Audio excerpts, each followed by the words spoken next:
Dear student, आज chapter 3 discuss करूंगा according to your syllabus. इसमें हम various process of drug absorption, factor affecting them, distribution, metabolism and excretion के बारे में बात करेंगे।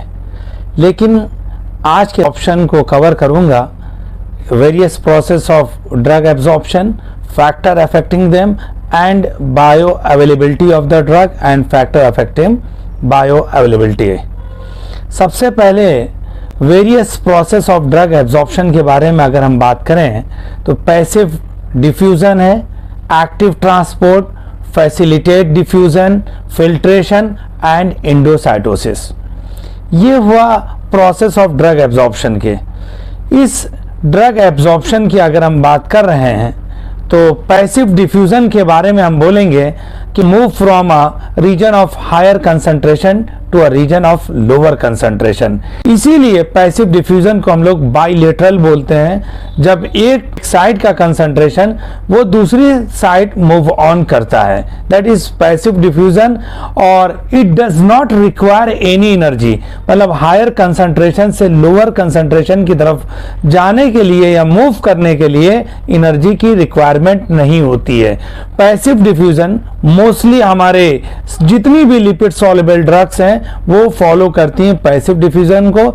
इसीलिए हम कहते हैं कि जो ज्यादातर ड्रग्स हैं पैसिव डिफ्यूजन के थ्रू उनका एब्जॉर्प्शन होता है। Next one, active transport. अगर हम एक्टिव ट्रांसपोर्ट की बात करते हैं तो drug molecules move from a region of lower concentration to a region of higher concentration. जो एक्टिव ट्रांसपोर्ट है, इसलिए एक्टिव ट्रांसपोर्ट में आपकी बॉडी को एनर्जी की रिक्वायरमेंट होती है, क्योंकि लोअर कंसंट्रेशन से हायर कंसंट्रेशन की तरफ मूव करना होता है ड्रग मॉलिक्यूल्स को। अगर हम इसमें आपको कुछ एग्जाम्पल दें, जैसे कि सिंपैथोमिमेटिक ड्रग्स हैं या sympathomimetic amines like noradrenaline, adrenaline, dopamine, ये आपके न्यूरल टिश्यूज में आता है, न्यूरॉन्स में आते हैं, तो ये एक्टिव ट्रांसपोर्ट से ट्रांसपोर्ट होते हैं। इसके अलावा अगर हम कोलिन की बात करते हैं जो कि कोलिनर्जिक न्यूरॉन्स में आते हैं, ये भी एक्टिव ट्रांसपोर्ट के थ्रू इनका मूवमेंट होता है। इसके अलावा अगर हम लीवोडोपा की बात करते हैं, आप पार्किंसन में यूज करते हैं लीवोडोपा, तो इस लीवोडोपा का जो एब्जॉर्प्शन हो रहा है इंटेस्टाइन से, उसका इंटेस्टाइन से ट्रांसपोर्टेशन भी आपका एक्टिव ट्रांसपोर्ट की वजह से हो रहा है, एनर्जी का यूटिलाइजेशन होता है। थर्ड वन है फैसिलिटेट डिफ्यूजन। अगर हम फैसिलिटेट डिफ्यूजन की बात करते हैं, फैसिलिटी प्रोवाइड करना। आप किसी भी ड्रग मॉलिक्यूल्स को कोई एक फैसिलिटी मिल रही है एज अ कैरियर के तौर पे, कैरियर मेडिएटेड प्रोटीन्स मिल रहे हैं जो कि ड्रग मॉलिक्यूल्स के साथ बाइंड हो रहे हैं और उसको आपके सिस्टम में पहुंचा रहे हैं, that is known as facilitate diffusion. और मोस्टली आप कहेंगे कि transport of molecules from higher concentration to lower concentration. अगर हम फैसिलिटेट डिफ्यूजन की बात करते हैं, एग्जाम्पल दें आपको, तो ट्रांसपोर्ट ऑफ ग्लूकोज, आप जो ग्लूकोज का ट्रांसपोर्टेशन हो रहा है मसल्स में या सेल मेम्ब्रेन में via transporter GLUT4, GLUT, GLUT4 receptor जो है ये रिस्पॉन्सिबल है कि ग्लूकोज को आपके सेल्स में, टिश्यूज में ट्रांसफर कर रहा है। और ये GLUT4 रिसेप्टर कब एक्टिव होता है? Due to presence of insulin. Number 4, filtration की बात करते हैं। जैसा कि आपको मालूम है कि फिल्टर करना, छान लेना किसी भी चीज को, तो फिल्ट्रेशन में आप देखेंगे जितना स्मॉल पार्टिकल्स होगा, स्मॉल मॉलिक्यूल्स होंगे, वो आसानी के साथ फिल्टर आउट होंगे। जितने लार्ज मॉलिक्यूल्स होंगे वो फिल्टर जल्दी नहीं होंगे। तो बोला कि filtration depends on the molecule size, ये मॉलिक्यूल्स के साइज पे डिपेंड करता है और उसके वेट पे, and weight of the drug का वेट और ड्रग के मॉलिक्यूल के साइज पे आपका फिल्ट्रेशन डिपेंड करता है। जितना ही आपका मॉलिक्यूल्स का साइज छोटा होगा वो पोर्स से आसानी के साथ ट्रांसफर हो जाएगा। लास्ट है एंडोसाइटोसिस। अगर हम एंडोसाइटोसिस की बात करते हैं तो जो आप ड्रग ले रहे हैं, सेल वेसिकल का फॉर्मेशन हो रहा है।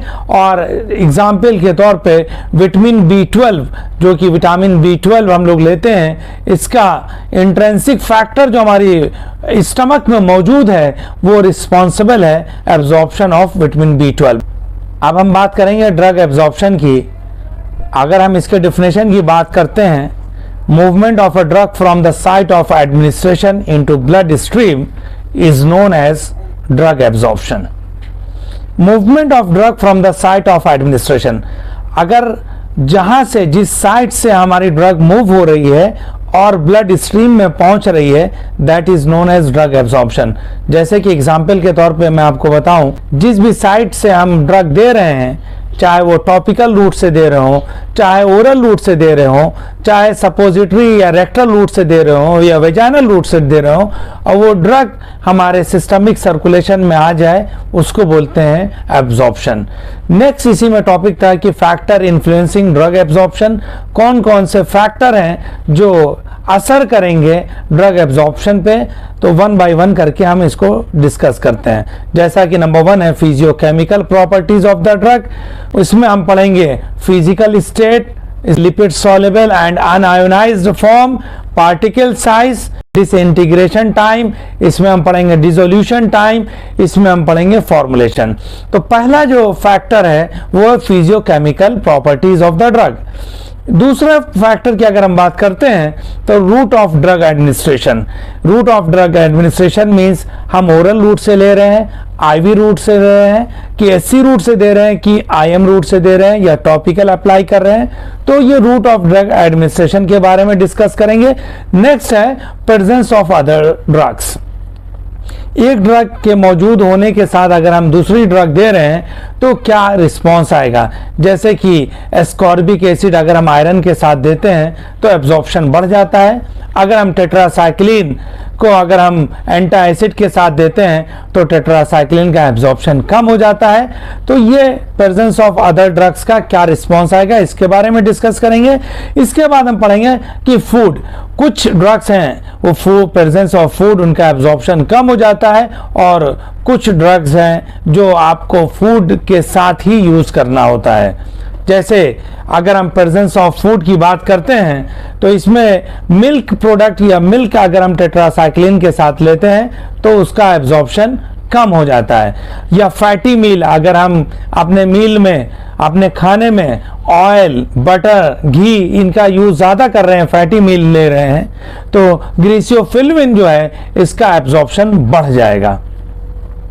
Area of absorbing surface, surface area small intestine का ज्यादा होता है तो वहां पे एब्जॉर्प्शन ज्यादा होता है। नेक्स्ट बोल रहा है कि गैस्ट्रोइंटेस्टाइनल एंड अदर डिजीज, अगर किसी को गैस्ट्रोइंटेस्टाइनल डिजीज है या कोई और बीमारी है तो उस कंडीशन में भी आपके रिस्पॉन्स, ड्रग का रिस्पॉन्स कम हो जाता है। जैसे कि किसी को कंजेस्टिव कार्डियक फेल्योर हो, उस कंडीशन में आपके जीआईटी में इन्फ्लामेशन होगा, एडिमा होगा और ड्रग का एब्जॉर्प्शन कम हो जाएगा। तो ये फैक्टर्स हैं जो कि इन्फ्लुएंस करेंगे ड्रग एब्जॉर्प्शन पे। पहला फैक्टर है physicochemical properties of the drug. इस फिजियोकेमिकल प्रॉपर्टीज में हम फिजिकल स्टेट, जो ड्रग है उसके स्टेट के बारे में बात करेंगे। जैसे कि हम सब जानते हैं कि सॉलिड ड्रग्स हो और लिक्विड ड्रग्स हो तो लिक्विड ड्रग का absorption is better than solid drugs.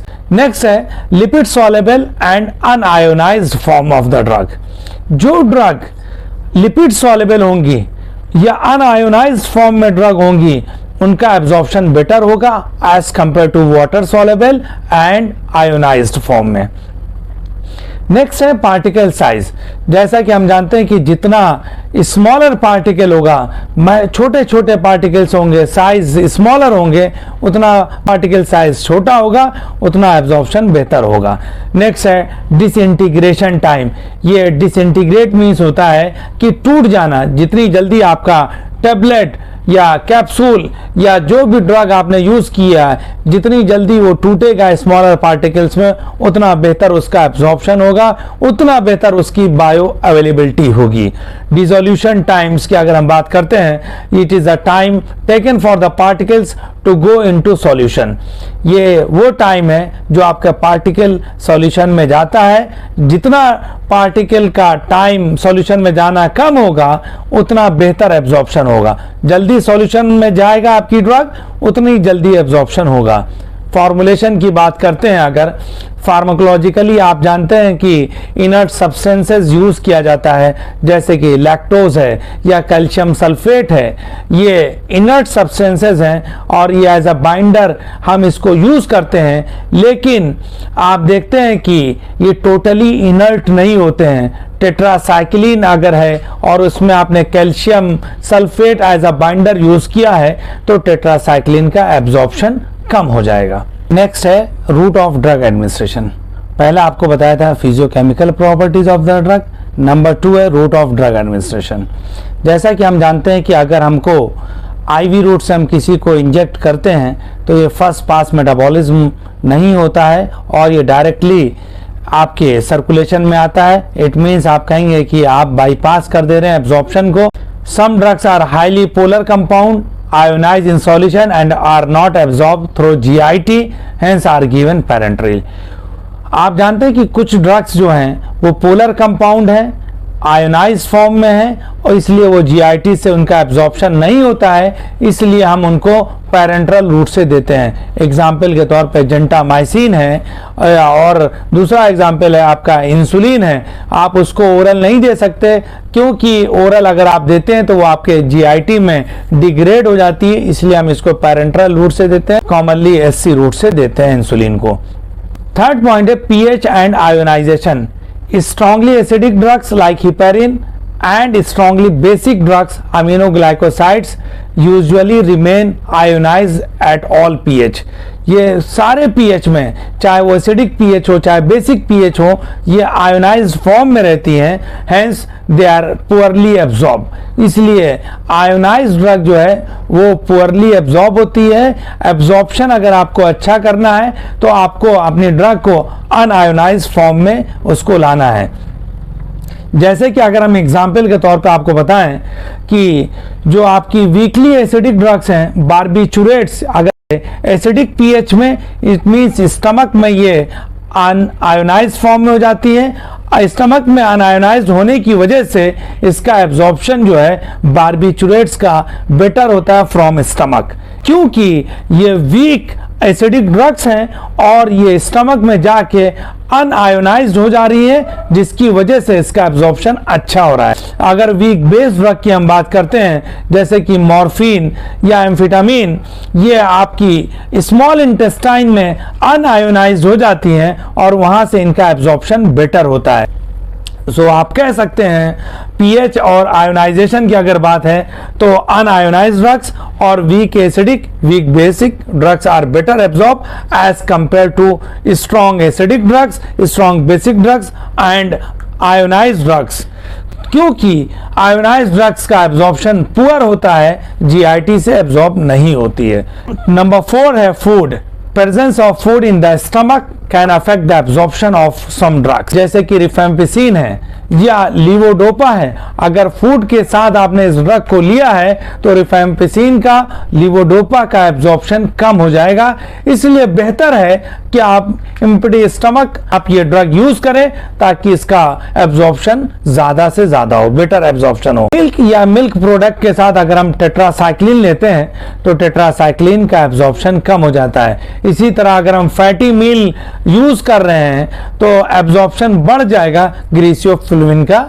तो इसलिए अगर ग्रीसियोफुल्विन आप ले रहे हैं या आप अपने पेशेंट को प्रिस्क्राइब कर रहे हैं तो आप उनको बोलें कि अगर आपको रिस्पांस अच्छा चाहिए तो फैटी मील ले। लेकिन अगर आप लीवोडोपा या रिफेम्पिसिन प्रिस्क्राइब कर रहे हैं तो आप अपने पेशेंट को बताएंगे कि रिफेम्पिसिन या लीवोडोपा के साथ आपको फूड नहीं लेना है क्योंकि एब्जॉर्प्शन कम हो जाता है। टेट्रासाइक्लिन के साथ मिल्क या मिल्क प्रोडक्ट नहीं लेना है, उससे टेट्रासाइक्लिन का एब्जॉर्प्शन कम हो जाता है। नेक्स्ट है 5वां नंबर है प्रेजेंस ऑफ अदर ड्रग्स। कुछ ड्रग्स के प्रेजेंस में आपका एब्जॉर्प्शन बेहतर हो जाता है आपकी ड्रग का।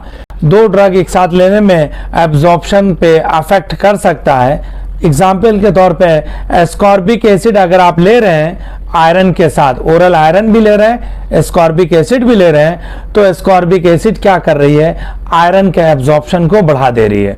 इसी तरह अगर एंटासिड ले रहे हैं और टेट्रासाइक्लिन एक साथ ले रहे हैं, तो एंटासिड जो है टेट्रासाइक्लिन के एब्जॉर्प्शन को कम कर दे रही है, रिड्यूस कर दे रही है। एरिया ऑफ नेक्स्ट है 6 number, area of absorbing surface. Normally हम देखते हैं कि drugs are better absorb in small intestine because of large surface area. Small intestine का जो सरफेस एरिया है वो ज्यादा है, इसलिए absorption most of the drugs from small intestine. 7 point है गैस्ट्रोइंटेस्टाइनल एंड अदर डिजीज। अगर किसी को गैस्ट्रोएंटेराइटिस हो जाए, इन्फ्लामेशन हो गया है, उस कंडीशन में आप देखेंगे पेरिस्टाल्टिक मूवमेंट बढ़ गया है, तो पेरिस्टाल्टिक मूवमेंट बढ़ने की वजह से एब्जॉर्प्शन कम हो जाता है। या किसी को कंजेस्टिव कार्डियक फेलियर हो गया है, इस कंडीशन में भी जीआई म्यूकोसा में एडिमा हो जाता है, स्वेलिंग आ गई है, जिसकी वजह से ड्रग का एब्जॉर्प्शन कम हो जाता है। अब हम बात करेंगे, लास्ट टॉपिक है एब्जॉर्प्शन का बायो अवेलेबिलिटी। अगर हम बायो अवेलेबिलिटी की बात करते हैं तो इसकी सबसे पहले डेफिनेशन की बात करेंगे। It is the fraction of drug that reach systemic circulation from a given dose. जो भी आपने dose the, just for an example, अगर आपने 500 mg की एक टेबलेट खाई और वो 300 mg या 200 mg जितनी भी पहुंच रही है, that is known as bioavailability. अगर हम आसान के तौर पे आपको बताएं कि आपने 100 mg की एक टेबलेट खाई और 30 mg उसकी आपके सिस्टमिक सर्कुलेशन में आई, तो बायो अवेलेबिलिटी जो है वो 30% होगी। अगर 60 mg आई तो आप बोलेंगे सर 60% आपकी बायो अवेलेबिलिटी है उस पर्टिकुलर ड्रग की। इसकी डेफिनेशन है, it is the fraction of drug that reaches systemic circulation from a given dose. IV route की अगर हम बात करते हैं, आईवी रूट से जो ड्रग एडमिनिस्टर कर रहे हैं उसकी बायो अवेलेबिलिटी 100% होती है, क्योंकि उस ड्रग का एब्जॉर्प्शन नहीं हो रहा है, वो आप बाईपास कर दे रहे हैं एब्जॉर्प्शन को और डायरेक्ट सिस्टमिक सर्कुलेशन में वो ड्रग आ जा रही है। अगर हम बात करें, if two formulation of the same drugs produce equal bio availability, अगर दो फॉर्मुलेशन है सेम ड्रग्स का, दो अलग अलग फॉर्मुलेशन है, एक आपने मान लीजिए टेबलेट फॉर्म में लिया, एक आपने सिरप फॉर्म में, लिक्विड फॉर्म में लिया, और दोनों का सेम रिस्पॉन्स आ रहा है, बायो अवेलेबिलिटी सेम है, they are said to be bioequivalent, तो आप उसको बोलेंगे कि ये जो दोनों फॉर्मुलेशन है वो बायो इक्विवेलेंट है, दोनों का सेम रिस्पॉन्स आ रहा है। नेक्स्ट है फैक्टर अफेक्टिंग बायो अवेलेबिलिटी। कौन कौन से फैक्टर्स हैं जो कि अफेक्ट करते हैं आपकी बायो अवेलेबिलिटी पे? नंबर 1 फिजियोकेमिकल फैक्टर्स, जो आपने ड्रग एब्जॉर्प्शन में लिखा है factors, most of the factors are the same in case of bioavailability. पहला है physicochemical factors, number 2 route of drug administration, number 3 है pH and ionisation, presence of food, presence of other drugs, area absorbing surface and first pass metabolism। तो एक एक करके हम इसको discuss करेंगे। फिजियोकेमिकल प्रॉपर्टीज की अगर हम बात करते हैं तो सारे वो फैक्टर्स जो आपने एब्जॉर्प्शन में, वही सेम फैक्टर्स को आप यहाँ एक्सप्लेन करेंगे। Particle size, disintegration time, dissolution time, formulation, ये सारे के सारे पॉइंट्स के बारे में आप यहाँ भी एक्सप्लेन करेंगे। Same route of drug administration भी यहाँ पे एक्सप्लेन करेंगे। इसके अलावा फूड के बारे में बताएंगे कि प्रेजेंस ऑफ फूड है तो आपकी रिफेम्पिसिन, लीवोडोपा का एब्जॉर्प्शन कम हो जाएगा, लेकिन फैटी मिल ले रहे हैं तो ग्रेसियोफिलिन का एब्जॉर्प्शन बढ़ जाएगा। सेम वो सारे पॉइंट्स जो आपको बताए थे वो यहाँ पे लिख देंगे, लेकिन जो इसका एक्स्ट्रा पॉइंट है जो मैं आपको बताऊंगा, first pass metabolism. First pass metabolism क्या होता है इसके बारे में आप सुने। पास मेटाबॉलिज्म कैसे बायो अवेलेबिलिटी को अफेक्ट करता है? जैसे कि हम लोग जानते हैं, व्हेन ड्रग एडमिनिस्टर्ड ओरली, जब हम कोई भी ड्रग एडमिनिस्टर करते हैं orally, they have to pass via gut wall.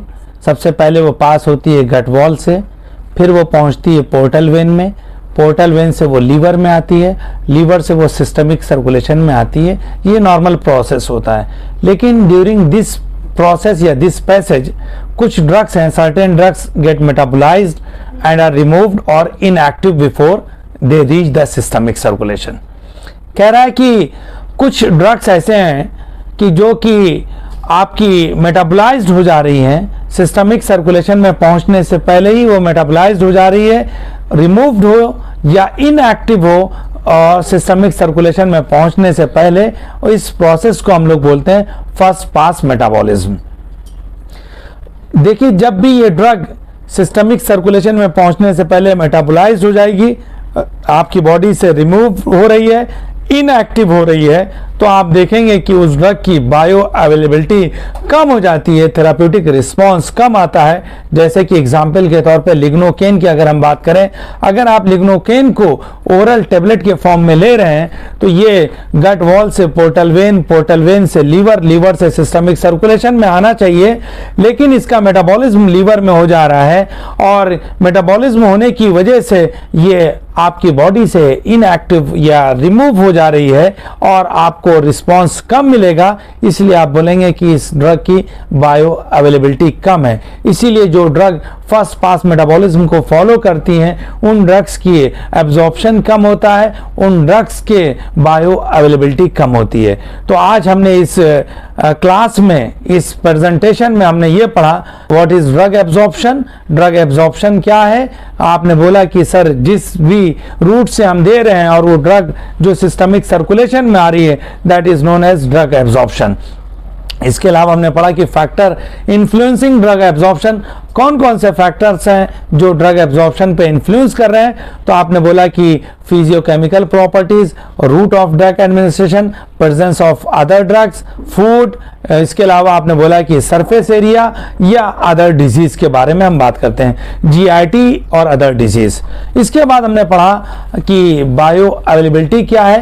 तो आपने बोला कि सर जिस भी ओरल रूट से जो हम टेबलेट ले रहे हैं या ओरल रूट से जो हम ड्रग ले रहे हैं, वो ड्रग हमारे सिस्टमिक सर्कुलेशन में जितनी पहुंच रही है उसको हम लोग बोलते हैं बायो अवेलेबिलिटी।